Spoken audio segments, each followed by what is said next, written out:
Alain Blanchard, bonjour. Bonjour. En 2015, vous créez l'association OVNI Pyrénées. Dans quel but et pourquoi?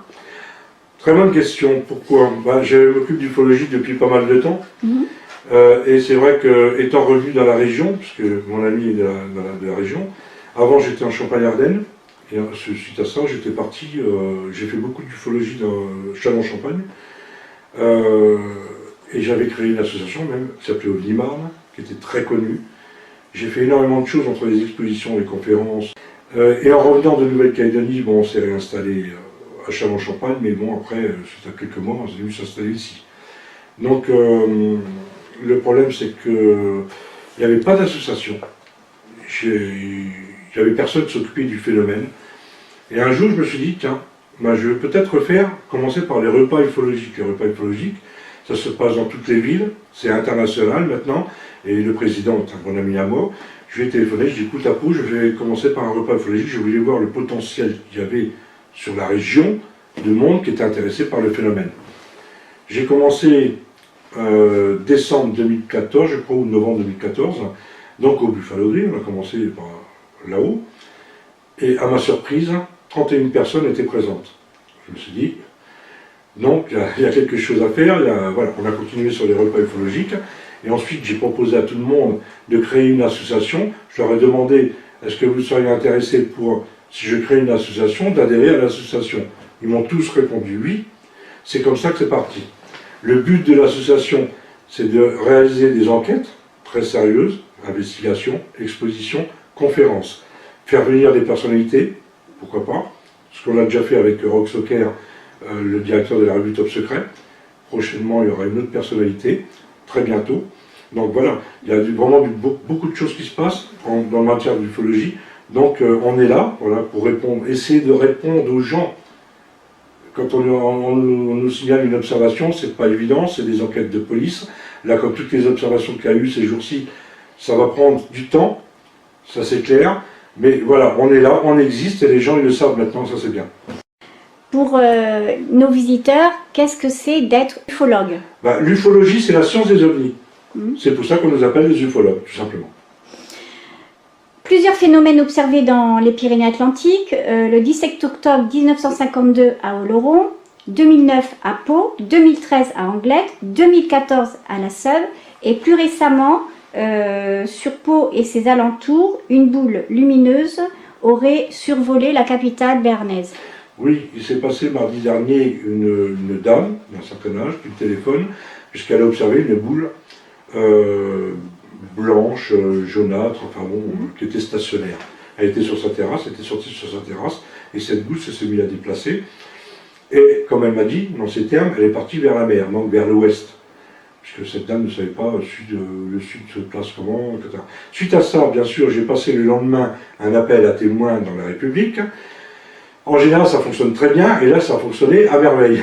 Depuis mercredi matin que ça a passé, on n'arrête pas d'avoir des coups de téléphone de gens qui ont vu ceci, des boules lumineuses, ou autre forme de dimension, de toute dimension. C'est-à-dire, quand je dis, il y a beaucoup de boules qui se sont vues, mais il y a aussi des autres choses qui sont vues. J'ai eu des témoins qui ont vu vraiment le type soucoupe volant, ce qu'on appelle soucoupe volant. Je n'aime pas ce terme, mais c'est comme ça. Le terme a été inventé à l'époque 47. Il y a quelque temps, il y a des drones qui ont survolé les centrales nucléaires. Est-ce que ça pourrait pas en être un? Non, vous croyez que les drones ont survolé les centrales nucléaires? Quand on épluche vraiment les documents, c'est filmé, il y a des caméras de partout, et au jour d'aujourd'hui, on ne peut pas dire que c'est des drones. Il y a eu des objets, très vraisemblablement, qui ont survolé les centrales nucléaires. C'est pas d'aujourd'hui, c'est pas de l'année dernière, c'est tous les ans, il y a quelque chose comme ça. Ils survolent même nos sites, les sites militaires, et c'est pas des drones. Vous savez, quand on dit que c'est un drone, c'est quoi un drone? Ça peut être, bon, il y a les drones militaires, les drones qui sont comme des avions, qui les envoient, sur les sites où il y a les guerres. Bon, ok, ça c'est autre chose. Mais les drones, c'est pas très gros. Et les drones, c'est ok, stationnaire, mais ça part pas à une vitesse fulgurante. Du stationnaire, c'est pas possible. Ça ne fait pas. Ça fait des figures que les drones ne font pas. Donc pour moi, non, ce n'est pas des drones. Depuis toutes ces années où vous faites vos recherches, combien sont vrais ou pas? Alors, en 25 ans d'enquête, j'ai fait à peu près, en Champagne-Ardenne, à peu près 120 à 130 enquêtes. Sur les 120, 130 enquêtes, j'avais 40% d'inexpliqués. C'est-à-dire les 60% que j'ai pu expliquer soit par c'était un avion qu'ils avaient vu, soit que c'était un météore ou autre. Mais 40%, ça fait beaucoup. Donc là, on démarre avec Aubigny-Pyrénées, on démarre les enquêtes, parce que pour l'instant, on n'a pas eu grand-chose. Là, pour l'instant, je ne peux pas dire, sur Pau, puisqu'on est en train de travailler dessus. Par contre, j'ai éliminé certains témoignages. Quand il y a un témoignage, je suis pratiquement sûr, c'était la station ISS qu'ils ont vu, parce que ces 3 points lumineux, on la voit avec des points lumineux, elle passe tous les 2 jours, je crois, dans le ciel, on peut la voir, surtout avec des ciels clairs comme on a. Par contre, j'ai eu des témoignages, c'est des météores, et on ne peut pas se tromper.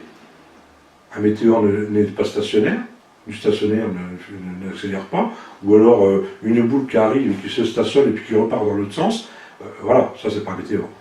Donc j'ai déjà éliminé certains éléments, voilà, donc maintenant, là je ne peux pas vous dire, au niveau du pourcentage, je ne sais pas. Ça je le saurai peut-être dans 2-3 mois, j'espère, on verra. En tant que privé, ça vous arrive de travailler avec la gendarmerie? Alors, la gendarmerie, j'ai travaillé avec eux, mais officieusement, en Champagne-Ardenne, parce que j'ai travaillé quand même avec certaines gendarmeries que je connaissais, donc on s'est changé des informations. Mais on ne peut pas travailler avec eux, c'est pas possible. C'est compliqué, c'est des services, voilà, ça dépend de l'armée, donc c'est pareil, l'armée, avant, il fallait à chaque fois, il me répondait, envoyez un courrier, le courrier je le recevais au bout de 5 mois, et toujours pas une réponse négative. Vous savez, quand il y avait un phénomène du immeuble qui était vu et qui était stationnaire, et tout d'un coup parti mais à une vitesse du stationnaire qui part à 10 000 km/h, et qu'on me répond, c'était tout simplement un ballon sonde, comme depuis les années 40 on nous raconte ça, je suis désolé, non. Vous pensez qu'on nous cache pas mal de choses à ce niveau-là? Alors oui, oui, bien sûr, mais ça touche la défense aérienne, la défense nationale de chaque pays, c'est normal. On ne va pas dire ouvertement au public, imaginez, moi je connais des affaires, certaines affaires très sensibles, je ne peux pas vous raconter là. Mais imaginons, le gouvernement, tout d'un coup, dit, tiens, on a perdu, il y a un avion qui a disparu avec tous ses passagers, il était là, et puis il a disparu, il y avait un ovni qui était au-dessus, et il l'a avalé. C'est un vent de panique, déjà. Ils ne peuvent pas dire ça. Imaginez un sous-marin nucléaire qui disparaît à cause d'un ovni parce que tu vois qu'il le suit dans la mer, et au bout d'une heure, il n'y a plus personne. Ils ne peuvent pas le dire ça. C'est normal, ils ne vont pas le dire aux médias. C'est déjà arrivé, tous ces... Ça, vous pensez au triangle des Bermudes? Le triangle des Bermudes, c'est déjà arrivé, on en parle. C'est déjà arrivé, c'est vrai. Il y a eu beaucoup de disparitions en 1945, 47, 50, des avions, des Avengers, des bateaux. Enfin, c'est vrai, c'est arrivé. Alors là, c'est encore autre chose, c'est peut-être autre chose. Est-ce que c'est un lien? C'est possible. Maintenant, le comment, du pourquoi, comment ils ont disparu, ça c'est autre chose. Alors que c'est quand même des pilotes chevronnés, voilà, ils sont rentrés dans un brouillard, et après il n'y a plus personne. Donc c'est possible qu'il y ait peut-être, comme moi j'appelle, une porte du temps, enfin une porte, et qui rentrera peut-être dans un monde parallèle C'est pas idiot. au nôtre. C'est le pourquoi, il y a des affaires, je suis retombé sur cette hypothèse. Parce que je pense à une affaire, un avion de ligne qui arrive sur Coulommiers, qui voit un objet, mais un énorme objet, gigantesque, je veux dire 500-600 mètres de grosseur. Il pose la question à la tour de contrôle, il l'envoie au radar, il se dit qu'est-ce que je fais? J'arrive sur lui, et tout d'un coup cet objet disparaît, mais sur place. 18h30, donc mardi, la même date, il a vu se diriger vers Pau. À Pau, cette dame-là qui le voit à ce moment-là à 18h30, et ensuite ça s'est dirigé sur Bayonne. C'est quoi exactement? 2h30 du matin, jeudi 21. C'était pareil, des témoins qui ont vu une boule lumineuse. Là. Alors là, j'essaie de repérer, c'était à Bidache, je crois. Bidache, voilà. Là, c'est... Saint-Pé-de-Vigor, Tarbes, et à côté de Tarbes aussi. Et je ne sais plus, Gaillan, je crois, aussi à côté de Tarbes. Enfin, vous voyez, on commence seulement les analyses, on commence à recenser un petit peu partout, parce que bon, voilà, Gaillan, boule orangée, 7h50 du matin, ça c'était mardi aussi, 19.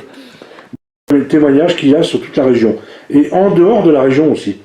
Pour résoudre, si on peut dire, on peut parler d'affaires, combien de temps il vous faut Oh là là. Ça varie, ça va de... Si vous arrivez à les résoudre. Si j'arrive à les résoudre. Alors, c'est encore autre chose, ça. Ça varie. Moi, j'ai des enquêtes qui ont duré 1 an, 2 ans, 3 ans, il y en a qui durent encore. Il y a des enquêtes que je n'ai pas trouvé ce que c'était. Donc voilà, on arrête. On est rentré vraiment dans un autre domaine. Donc vraiment, j'arrête domaine. Voilà, les civilisations, on vient nous visiter. Voilà, c'est compliqué. J'espère, là, les affaires, là, maintenant, ça va être, c'est pas évident. Par contre, ça va peut-être durer 2 mois, 3 mois, 5 mois, 6 mois, 1 an, 2 ans. Je sais pas. C'est beaucoup de travail. Comment on mène une enquête sur ce terrain C'est brûlant? comme une enquête de police. On recoupe tous les témoignages, on prend tous les témoignages, on essaie de voir un petit peu ce qu'ils ont vu, chacun. Après, sur une carte, comme on a commencé à faire, on place un petit peu toutes les observations qu'il y a eu aux heures différentes, hein, et on essaie le recoupement, où l'objet a été vu, etc. Mais là, le problème, c'est compliqué parce qu'il y a énormément d'observations chaque jour, différents. On a des observations d'il y a 2 mois, du 24 décembre, du 22 décembre, et voilà, il y a pas mal d'appels. Il y a des observations aussi très récemment de la Corrèze en Vendée. Moi, je ne peux pas y aller, je ne peux pas me déplacer. Dans le temps, je me déplaçais, mais là, j'ai plus le temps. Donc, c'est des autres ufologues qui vont s'en occuper. Là, je peux vous dire, il y a une affaire qui date de mercredi soir, je crois, c'est très récent. Une dame de Corrèze qui m'a appelé. Elle m'a appelé à 20h45 et à 19h55, elle a vu une boule lumineuse passer très rapidement, et donc je ne sais plus, je pourrais vous dire quelle direction. Et peu de temps après, il y avait 5 avions de chasse qui partaient en direction de ce phénomène. C'est ce qu'elle m'a raconté. Donc l'affaire est très sérieuse. Moi, ça m'est arrivé une fois, ça, à Châlons. Un témoin qui me téléphone. À l'époque, j'habitais un bâtiment au 9e étage. J'étais sur le balcon. Et un témoin qui me téléphone et qui me dit il y a quelque chose de bizarre, il y a un objet stationnaire de telle couleur, voilà, au Mont-Saint-Michel, c'est un quartier de Châlons-Champagne. J'ai dit ok, voilà, j'ai posé des questions et tout d'un coup j'ai eu une peur, mais je vous assure, peur quoi. J'ai un bruit terrible, je suis même rentré dans le salon et je vois des avions de chasse, mais à ça du toit quoi, 5 avions de chasse. Qu'est-ce qui vous a fait ufologue? Alors du tout, je n'étais pas du tout dans le domaine.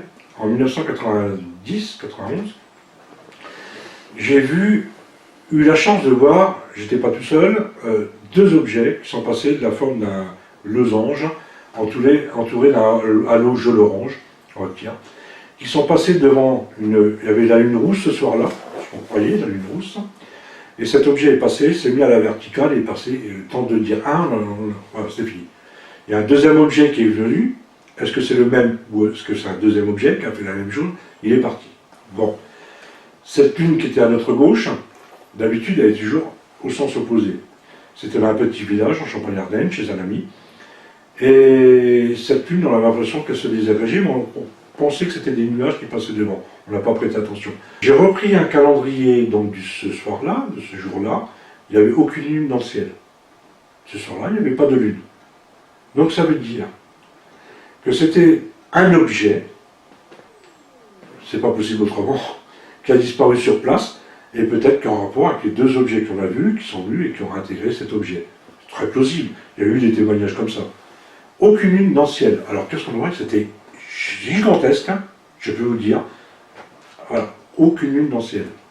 Je me suis dit, suite à ça, il faut que je rencontre quelqu'un, peut-être qu'il va pouvoir me dire ce que c'est. Vous expliquez. M'expliquer ce que j'ai vu. Donc, et en plus, j'avais une photo de 2 ovnis prises par un ami américain que j'avais depuis quelque temps et je ne savais pas ce que c'était. Je dis ça va bien tomber. Je vois un article dans le journal, un ufologue qui est dans ma ville, qui travaillait par la revue Lumière dans la nuit pour Joël Ménard, qui est un mathématicien. Je dis je vais le rencontrer. Je vais le rencontrer, qui est devenu mon meilleur ami par la suite. Et lui, il était ufologue, mais il travaillait pour la revue, donc Lumière dans la nuit, avec Joël Ménard. J'ai rencontré Joël Ménard, puisqu'il est venu à Châlons-Champagne. Je lui ai exposé ce que j'avais vu, moi, quelques temps avant. Je lui ai montré la photo, moi, dans l'espoir qu'on allait me dire ce que c'est. Finalement, bien sûr, il n'a pas pu dire ce que c'était. Et Gilbert, qui est venu mon ami, cet ufologue-là, Il m'a dit, je veux Alain comme enquêteur qui dit à Joël Muller avec moi. Je le regarde, je lui dis, mais t'es fou, je ne connais rien, mais rien, c'est pas mon truc. J'ai fini par dire oui, et c'est comme ça que j'ai commencé l'ufologie. Et on a fait plein de choses avec Joël Ménard, des expositions, des conférences. Il nous a appris beaucoup de choses, parce que lui c'est un vieil ufologue, on va dire un vieil ufologue, j'entends bien entre guillemets, puisqu'il a travaillé depuis les années 55, 58, 60, avec des gros groupes comme le GEPA, avec Francine Fouéré et René Fouéré. Donc c'était un grand enquêteur. Et voilà. Et après, on est resté 3-4 ans avec lui et nous sommes partis, on voulait être indépendants. C'est comme ça qu'on a créé l'association OVNI-Marne. Comment vous sentez une personne sincère d'une autre personne qui n'y est pas du tout? Ça se voit. Soit qu'il est énervé, soit qu'il me raconte, après il délire. Moi j'ai eu le cas plusieurs fois. Ou la panique? La panique. J'ai eu le cas et à la fin, il voit des ovnis partout. Je vous assure. On a des questions types et ils sont perdus dans les questions qu'on leur pose parce que c'est très pointu. Pour une enquête, on a 10 pages. C'est pas un rapport de gendarmerie de 2 pages. On a 10 pages. En Champagne-Ardenne, quand je dois présenter, quand j'allais aux gendarmeries me présenter et que j'ai représenté les documents, je veux dire, la plupart ont fait des photocopies. Je vous jure, c'est vrai. Mais il faut être le plus sérieux possible, le plus, on va dire, que ce soit des rapports sur l'environnement, sur le témoin, sur la météorologie, il faut être le plus complet possible. Il y a comme ça qu'on peut avancer. Si on n'est pas rigoureux, c'est pas la peine. Dernière question, est-ce que vous avez des photos? Non, je n'ai pas de photos. Enfin, on en trouve de partout, les photos. Oui. J'ai une photo, je dirais une vraie photo, celle-là, qu'un ami américain m'avait donnée. Je peux vous la montrer.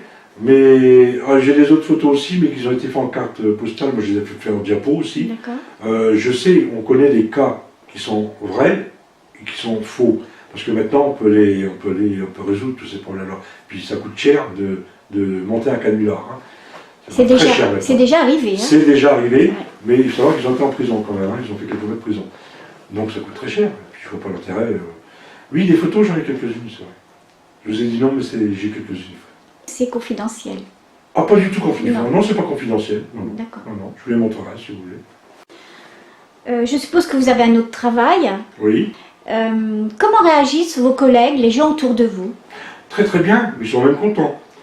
Là, par exemple, ce jour-ci, quand ils ont vu les articles dans le journal, ils m'en ont parlé. Non, ils sont très ouverts.